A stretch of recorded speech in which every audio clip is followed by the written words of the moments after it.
Hello and welcome to the inaugural episode of Open Court. I'm Hello. joined with Naoki Gima, my co-host, and this is going to be a little YouTube series where we break down news, shit on potential teams, namely the Boston Celtics, and just have a little fun. But I think today's opening subject is going to be the atrocious trade that occurred last week between the Minnesota Timberwolves and the New York Knicks. Yeah, kind of unexpected on a lot of fronts. Naoki is a big Boston Celtics fan. I am. And I wanted to kind of pick his brain to see, because I personally believe that the Knicks will be the team that can compete with them this season. And I think now adding somebody who is a phenomenal attacking player inside the perimeter and can shoot, apparently probably the best shooting big of all time. Also probably one of the worst defensive bigs in the NBA. So I'm curious to see how that kind of mixes and matches with the potential lineup of a Boston Celtics and New York Knicks conference finals, which is my pick for the Eastern Conference this season. Naoki, what do you think? I think it does a lot more for the Knicks than it does for the Timberwolves in this case. Now, granted, people look at obviously the biggest name of the trade, which is Karl-Anthony Towns, going from the Timberwolves player since 2014. I want to say. I think he was in that draft class. People look at him as the big name, obviously, and Julius Randle, a pair of Kentucky guys. Julius Randle is an interesting case because he didn't play the last couple months of the season, and the Knicks played really, really well without him.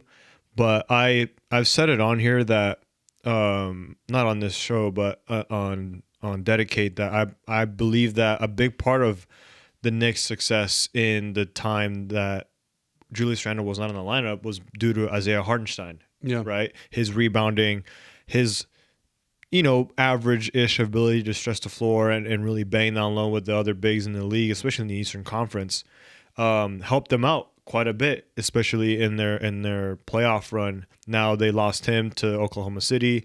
I don't necessarily think Karl-Anthony Towns is a one-for-one replacement of Isaiah Hartenstein. Obviously, offensively speaking, Karl-Anthony Towns is a whole lot better than Isaiah Hartenstein is. But I think defensively, he doesn't offer, as you said, anything near what Isaiah Hartenstein provided on the defensive end in terms of rebounding, in terms of shot blocking, and being a rim protector. But I guess now the starting lineup, I guess if you want to look at it for the Knicks, is Jalen Brunson, Mikal Bridges at the 2, OG Anunoby at the 3, Josh Hart at the 4 at 6'4", and Karl-Anthony Towns at the 5. It's not a bad lineup. I think it should be very entertaining. They're going to put up a whole lot of points. You think Thibodeau can get them playing defense? That's his specialty as a coach. Well, he's got 3 solid defenders in the starting lineup with Mikal Bridges, OG Anunoby, and Josh Hart. Do you think he can improve Cat's defense in the Well, Tibbs has already coached Cat before. He was his coach in Minnesota. I know, in Minnesota. I'm saying, do you think he could do it now in New York? Different scenario, different area, different setting, an actual title contending team, I would say, as Minnesota wasn't. They were hunting for the playoffs. And I think Cat was also younger as well. And in those days, he has matured quite a bit. I don't know, actually. I mean, if Karl-Anthony Towns hasn't made significant strides as a defender at this point of his career, and when he's about to be... I think he's coming up on 30 years old, I think. Do you need him to be an elite defender, or do you just need him to be 15 or 20% better of a defender than he was last season? I think you just need him to you need to develop a system. He's going to be the anchor of this team. He's going to be which isn't guy. If you're, if you're like Minnesota now, you look at Karl-Anthony Townsend in your pain and you're Anthony Edwards and you're like, oh, this is the most ideal scenario for me right now. But in terms of, and even looking at it in the Eastern Conference, right? If I'm Jason Tatum, if I'm Jaylen Brown, and I see Karl-Anthony Towns camped out into the paint, I'm attacking the rim every single time. Yep. And obviously, Cat is he's pretty agile, he's pretty athletic and stuff, so he'll be able to kind of, if we have Kristaps Porzingis sitting out in the top of the key at the 3-point line, he can obviously get out there. But Kristaps is still, I think, a couple inches taller than Cat. So it's the matchup wise, it kind of fits. But I don't know. I think it was shocking initially seeing that trade happen, and especially seeing a piece like Dante DiVincenzo, who, he was a part of that Villanova core in college that won national championships and stuff. And I thought that that's the core that they were going to run with. But reports had come out that he wasn't happy. That DiVincenzo wasn't particularly open to taking a lesser role once they traded for Mikal Bridges. And I don't see how that would be any different from if he is in Minnesota, because he's got Anthony Edwards ahead of him. He's got Jaden McDaniels ahead of him, Mike Conley. I mean, I'm sure there were conversations held between Minnesota and DiVincenzo about his role with the team. No. Yeah, but like he was a starter at the end of the season last year when Julius Randle went down, and going out to Minnesota, he's still not going to start there. It's going to be Mike Conley. It's going to be Anthony Edwards, Jaden McDaniels, maybe Naz Reid, or I guess Julius Randle and Rudy Gobert. So I think Naz Reid starts. I think Julius Randle starts. I actually have a feeling that the Julius Randle trade, hot take, he might be gone by the trade deadline for another piece. He could be. I don't really see how that fits, to be honest with you. I think the spacing is going to be atrocious. It's going to be terrible between him and Gobert, and already Edwards kind of and is McDaniels, a 3-point shooter. Yeah, so yeah. I have a feeling that could be just a potential guy, maybe to free up some cap space, and maybe either get someone next season in the free agency or trade him for someone else. I don't know who that could be. I know that Markkanen, I'm not sure when he's going to be able to be traded, but I know that he is going to be a team that a lot of contending teams will be looking for. I'm actually surprised, to be honest with you, that I always felt that Markkanen there would be two teams that would be perfect for him, and I thought there was Oklahoma, and I thought there would be New York. So I'm really, really interested in that. Was New York with Hartenstein though, right? So I think that it's going to be quite interesting to see, one, if they're able to get these guys to play together in terms of Randle and Gobert. But again, I think that's going to be horrendous basketball to watch for about really 4 to 5 months, and I think that he will be shipped out. But I mean, it's somewhere else. The tandem of Randle and Gobert is not anything different than what we saw from the Knicks earlier on last year with Mitchell Robinson. Offensively, they're almost but at least the Hartenstein same could play. shoot. No, but I'm talking about Mitchell Robinson. Oh no, that was terrible as well. Yeah, but what they had to supplement their bigs not being able to shoot were pretty decent wings. Yeah, and guards that could shoot as well. Oh, for sure. So I'm just curious. I actually don't really understand this trade from a Minnesota standpoint. I really don't. Well, I don't think they need to change. I felt maybe they felt like the tandem, the twin tower tandem of Rudy Gobert and Karl Anthony Towns wasn't particularly working. Well, it got them to a conference finals. It did. Beat the defending champions. Yeah, I think, and between the two of them, between Rudy Gobert and between him and Karl Anthony Towns, you can't trade Rudy Gobert. Like, you gave up so much for him. He makes so much money. His value has tanked year after year after year. You're not going to get anything near back for what you gave up for him in that trade. So you kind of, when you're the Timberwolves in this case, like, it's a hard decision you have to make. Like, Karl Anthony Towns, in terms of value, will get you a lot back. They got you an All-NBA level power forward in Julius Randle. They got you a star role player in Dante DiVincenzo. And you got a first-round pick via the Detroit Pistons in this trade also, which could be number 1 overall, top 3. Yeah, no, it's in a draft class that people are anticipating is going to be really, really, really good.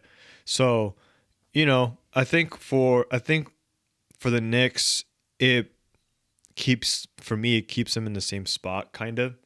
Like, in terms of contention. For me, it does. I think offensively, it puts them in a whole other stratosphere. It does, but defensively, it tanks them quite a bit. Defensively, it does. It does. But I think that, I mean, if you look at the teams that they could be playing in the postseason, I think the only team that really beats them is Boston.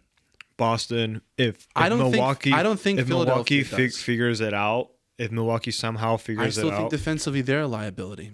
Could be Cleveland, because you can't just put all your eggs into Giannis being your anchor and your defensive specialist. And if you look at the team that won the championship, they just had Swiss Army knives all over their five. They had Drew Holiday, who's playing with you guys. Yep. They had Chris Middleton healthy. Yep. They had a very solid Brook Lopez, Tucker. 5 years younger, 4 years younger. Yeah. So I think that they had a team there that could really win.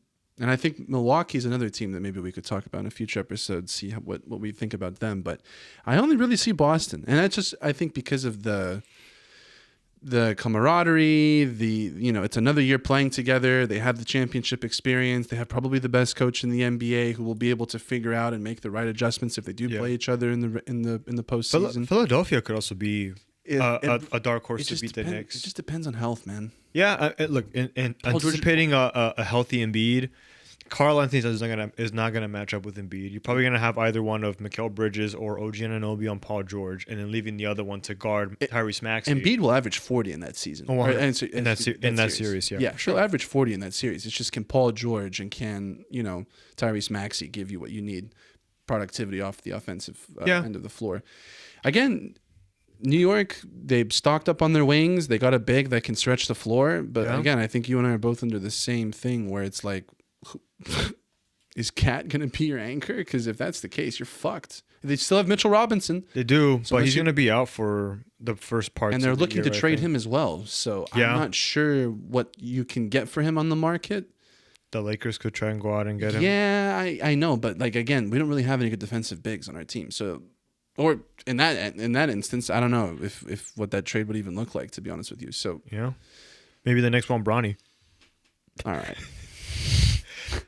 Look, Knicks fans, you should be happy. You got a great offensive talent. This is the best team they had since the 90s. This is probably the best lineup, starting five that you've had since the 90s, maybe. Maybe 2012. No. You think this is better than 2012? Yeah. That was a good team. It was a great team. Camby. Jason Kidd. Chandler. That was a good team. Kidd, JR, Shumpert, Anthony. And a good coach. They had Amari Stoudemire. It's good to see New York back in some level of relevancy, and it's nice to see one of the big markets actually run normal. Well, yeah. It's like they have a coach, they have a system, they're giving him what he needs to be successful. Now it's really Tom Thibodeau to really get this team to click. And it started out with Jalen Brunson and the guys in the front office really backing him and him making tremendous strides as an individual player. And they can see him maybe not be the centerpiece of a championship, but kind of like Villanova by committee. It's not one super duper star player carrying us to the national championship. It's not one player carrying us to an NBA championship. It's a collective of players.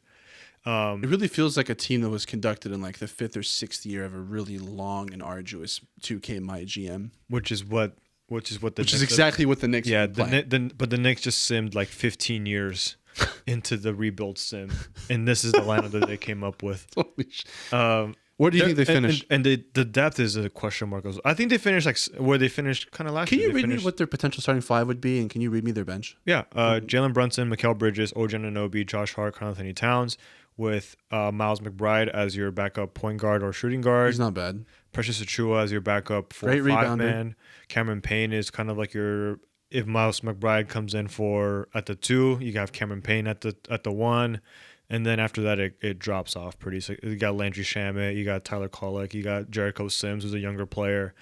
So really, this team is only like 8 players deep. You could play. That's normal for a Thibodeau team. It is. He only needs 8 players. He does. They all tear their ACLs. Yeah, but I think like for a regular season, you need to utilize. Yeah, you have to do it as a depth and not get injured. Postseason, run your 6-man lineup that you use. Tom Thibodeau, you usually like your 6-man lineup. You could put Precious Achiuwa at the 5. He could run some 5.